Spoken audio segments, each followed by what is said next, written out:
Halo teman-teman, selamat datang kembali di channel YouTube Rila dan Alkisah, di mana kisah berawal dari sebuah perjalanan.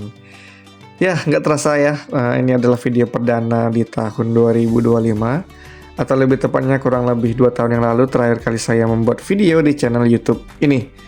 Nah, sekali lagi saya ucapkan teman-teman selamat datang kembali ya di channel YouTube-nya Rila dan Alkisah. Yang mana saya merekam video ini adalah tepat di malam Hari Raya Idul Fitri, teman-teman. Dan juga saya mau mengucapin kepada teman-teman semua selamat Hari Raya Idul Fitri. Mohon maaf lahir dan batin, teman-teman. Mohon maafnya kenapa? Karena saya baru kembali di channel YouTube ini setelah ya terakhir kali 2023 ya. Ini saya lihat ini video ini ya udah 2 tahun yang lalu. Ya, kurang lebih ya 2 tahun yang lalu semua ini ya. Berarti kurang lebih di tahun 2023 saya terakhir upload di channel YouTube ini.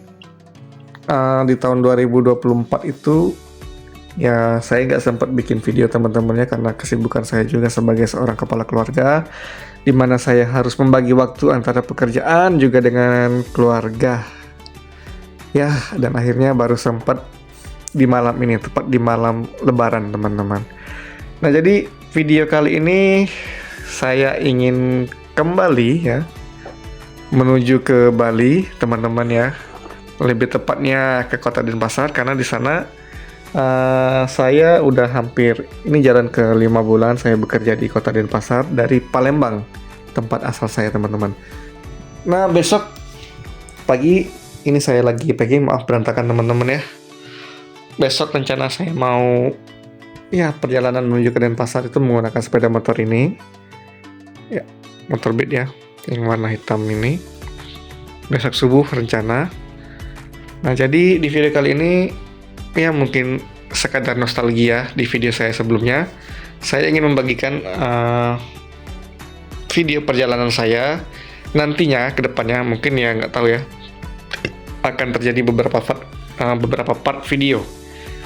Karena yang udah biasanya tuh dari Palembang menuju ke Denpasar itu jaraknya kurang lebih sekitar ya hampir 1800 kilo ya, atau mungkin 1700 ya, hampir 90 kilo sampai dengan 1800 km ya jarak dari Palembang menuju ke Kota Denpasar di Bali. Bukan kali pertama saya menggunakan sepeda motor yang menuju ke Kota Denpasar, karena sebelumnya waktu mudik tahun ini atau di awal bulan tadi, saya juga menggunakan sepeda motor dari Kota Denpasar menuju ke Palembang. Ya, menggunakan motor yang sama, ya, seperti ini. So, jadi tips yang pertama, bila kalian ingin menggunakan sepeda motor ataupun mobil ya, pastikan teman-teman semua itu punya niat yang kuat ya. Jangan nanti teman-teman udah berangkat di tengah jalan tiba-tiba, aduh nggak jadi, atau mentalnya belum siap ya untuk berpergian jarak jauh. Karena jujur aja teman-teman ya, untuk berpergian jarak jauh itu membutuhkan mental yang kuat dan fisik yang kuat juga, teman-teman. Nah, nanti jangan sampai teman-teman udah di tengah perjalanan tiba-tiba aduh nggak kuat nih, fisik nggak kuat atau gimana, terus teman-teman balik lagi deh ke kota asal. Nah, selain mental dan niat teman-teman, pastikan juga kendaraan teman-teman ini dalam kondisi yang sehat, prima. Jangan sampai ada kerusakan waktu kalian mau berangkat, teman-teman. Pastikan juga ya teman-teman, kendaraan kalian ini sebelum dilakukan perjalanan jarak jauh diservis dulu, terus ditanya ke mekaniknya, bilang aja nanti saya mau melakukan perjalanan jarak jauh dari kota A ke kota B misalnya. Tolong dicek kendaraannya apakah misalnya ada kerusakan ataukah membutuhkan perbaikan.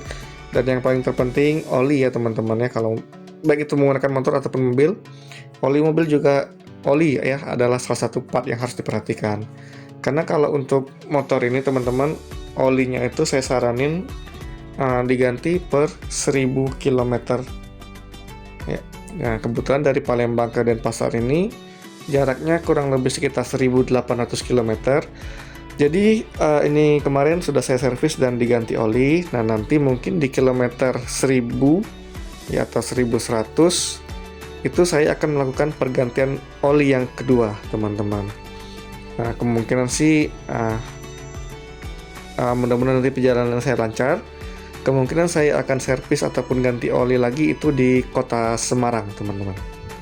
Nah, masih di part kendaraan teman-teman ya. Ini berhubung saya membawa sepeda motor, jadi pastikan teman-teman itu membawa perlengkapan yang menunjang ketika kalian berkendara.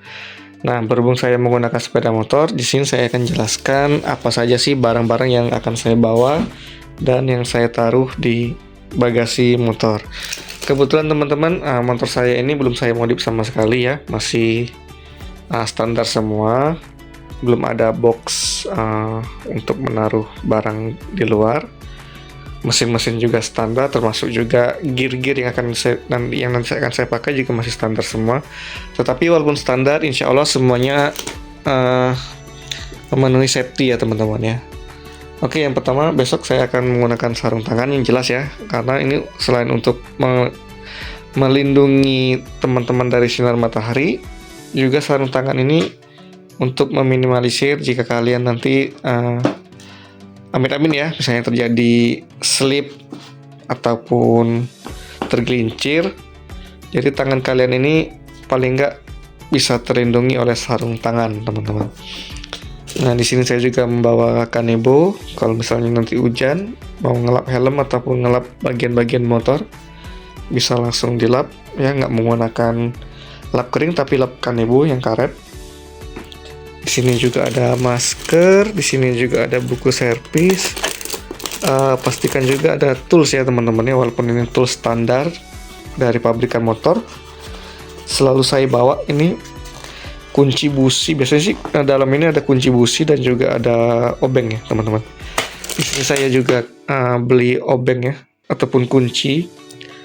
Ini kunci 10 ya untuk buka-buka baut yang kayak spion ataupun apa nanti. Di sini juga saya ada tisu basah, ada jaket yang belum kepake juga teman-teman, dan juga ini saya dapat cairan nitrogen atau cairan ini ya. Ntar saya buka dulu.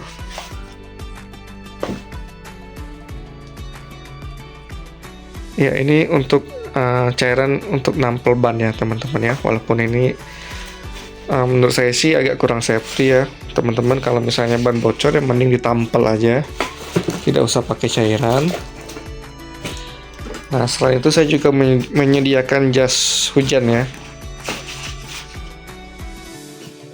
Ya, jas hujan jangan lupa dibawa, walaupun ini juga nanti kemungkinan nggak akan dipakai, karena nanti saya itu mau naruh tas ya untuk baju-baju di sini.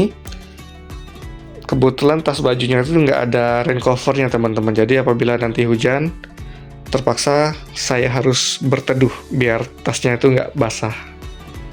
Oke, lanjut untuk barang-barang yang saya bawa ya standar lah ya. Yang jelas surat-surat harus lengkap, baik itu SIM ataupun STNK. Kebetulan saya taruh di dompet. Ya, jangan lupa juga masukin juga charger HP teman-teman ataupun power bank. Kemudian untuk obat-obatan ya, di sini saya bawa ya obat cair, bisa untuk kembung ataupun masuk angin. Dan kebetulan juga P3K kayak betadine ataupun plester ya, Hansaplast dan sejenisnya itu saya taruh di motor. Apabila nanti ada kayak misalnya cedera ringan kayak luka kena sayatan atau apa, itu sudah saya siapkan di dalam bagasi atau di dalam jok motor ya teman-teman. Nah, itu baju-baju saya belum saya lipat. Nah, nanti saya mau bawa tas yang ungu ini teman-teman ya. Jadi nanti tas ungu ini saya taruh di depan, dan tas laptop ini nanti akan saya dukung atau saya tenteng sampai di Denpasar. Mudah-mudahan nggak terlalu berat nantinya teman-teman. Di sini saya juga udah tracking ya untuk perjalanan saya besok teman-teman ya, dari Palembang menuju ke kota Denpasar, dari waktu Indonesia Barat menuju ke waktu Indonesia bagian tengah. Ya, cuman nggak ketahui kenapa di Surabaya ini tiba-tiba lewat jalur laut ya. Harusnya sih ke Banyuwangi dulu ya lewat Pelabuhan Ketapang. So, jadi besok Ya, seperti biasa, dari Palembang itu saya akan menuju ke Bakauheni, Pelabuhan Bakauheni di Lampung Selatan.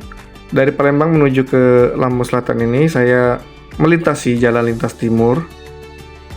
Ini kurang lebih jaraknya dari Palembang menuju ke Pelabuhan Bakauheni itu 12 jam perjalanan ya. Jadi andai kata saya besok itu subuh baru bisa berangkat, estimasi perjalanan sampai ke pelabuhan itu ya di atas jam 8 malam biasanya ya teman-teman. Tapi ini mudah-mudahan sih karena ini masih awal Lebaran, mungkin arus balik belum terlalu padat di Pelabuhan Bakauheni. Oke, selanjutnya dari Pelabuhan Bakauheni nanti saya akan nyebrang ke Pelabuhan Merak di Cilegon, Banten. Selanjutnya langsung ke Pantura nih teman-teman ya. Menuju ke Jakarta, Bekasi, Cirebon, sampai ke Kota Semarang. Nah, mungkin nanti dari Semarang ini saya agak sedikit ragu teman-teman, ini nanti mau lewat mana. Apakah masih tetap mempertahankan jalur Pantura ini, ataupun saya nanti akan lewat ke tengah sini teman-teman, ke arah Kota Sragen ya. Karena waktu dari Denpasar menuju ke Palembang, waktu awal bulan tadi saya pulang, ini saya diarahkan menuju bentar. Kalau dari Denpasar ya teman-teman ya, ini saya nggak lewat Surabaya. Jadi nanti dari kota Mojokerto ini saya memotong jalur tengah ini. Nah kebetulan biasanya sih Google Maps ini agak unik teman-teman ya. Jalannya memang tepat, tapi menurut saya sih dari Mojokerto sampai ke Purwodadi ini jalannya itu masih terlalu sepi teman-teman. Dan untungnya waktu itu saya lewat di sini, ini masih ya nggak gelap teman-teman ya, karena kalau hari udah malam ini daerah sini biasanya sepi. Dari Mojokerto ini sampai dengan ke Purwodadi ini rutenya tuh lumayan sepi teman-teman ya, tapi jalannya mulus sih emang. Kiri kanan itu kayak semacam kebun, ada sawah dan sebagainya. Tetapi untuk arus balik kali ini mungkin saya akan memilih rute Pantura ini yang garis biru, ataupun nanti dari Semarang saya akan menuju ke bawah ke Ungaran, ke Salatiga, Boyolali, Solo, dan mungkin akan memilih lewat Sragen ya. Patokannya tetap di Mojokerto. Nanti dari Mojokerto ini saya akan menuju ke Bangil, Pasuruan, Probolinggo sampai dengan ke Pelabuhan Ketapang ya di sini ya. Tuh di sini. Nah, dari Pelabuhan Ketapang ini saya nyebrang ke Gilimanuk sampai akhirnya destinasi saya itu di Kota Denpasar di sini ya teman-teman ya, kurang lebih. Ya, estimasi sih perjalanan kurang lebih sekitar 3 malam ya. Santai aja karena saya baru masuk kerja itu di tanggal 7, sedangkan ini baru di tanggal 1 teman-teman ya. Jadi relax, santai, yang penting perjalanan lancar dan selamat sampai dengan tujuan. Semua perjalanan ini teman-teman saya lakukan secara solo ya, ataupun sendirian. Karena saya orangnya tuh bukan tipe yang suka ikut touring ataupun ya kayak semacam rame-rame gitu ya. Karena itu orangnya karena saya orangnya tuh nggak mau terlalu diatur ya teman-teman ya. Jadi saya lebih senang kayak gini, yaitu merencanakan perjalanan saya sendiri. Kalau sendiri itu kan enak teman-teman, kita mau ke sini nggak ada yang ngatur, kita mau ke sana nggak ada yang ngatur, jadi ya bebas. Yang penting dari Palembang sampai dengan Bali ini kemungkinan saya akan ya mampir mungkin di Jakarta, di Bekasi ataupun di Semarang. Ya bebas teman-teman, nggak ada yang ngatur karena memang saya itu berangkatnya sendirian. So, mungkin itu dulu tips dari saya teman-teman ya, karena sekarang waktu menunjukkan udah pukul ya 1:30, walaupun ini laptop settingannya waktu di Denpasar ya. Sekarang saya berada di Palembang, udah pukul 1:30 malam ya, waktu Indonesia bagian Barat. Besok saya akan melakukan perjalanan dari Palembang menuju ke Bali ini kurang lebih sekitar 1.800 km. Saya juga mau istirahat teman-teman, untuk biar besok itu fit badannya. Ya, jadi mungkin itu dulu di video kali ini. Apabila nanti teman-teman ada pertanyaan atau gimana, bisa langsung komen di komentar ya, kolom komentar teman-teman ya. Ini video ini akan segera saya upload di tanggal 2. Jadi kemungkinan di tanggal 2 itu saya masih perjalanan menuju ke Jakarta sini teman-teman. Ya. Ya, cukup sekian video dari saya ini. Mungkin di closingnya belum ada quotes-quotes yang gimana gitu ya, karena saya mau lanjut istirahat agar besok subuh, bukan besok subuh sih, agar nanti subuh bisa fit kembali teman-teman. Oke, sampai jumpa di video berikutnya. Bingung nih mau ngomong apa lagi karena udah lama nggak bikin video, jadi ya masih gimana gitu ya. Ya jadi pokoknya begitu deh teman-teman. Sampai jumpa di video perjalanan Palembang Bali berikutnya ya. Terima kasih yang udah nonton, terima kasih untuk supportnya. Assalamualaikum warahmatullahi wabarakatuh.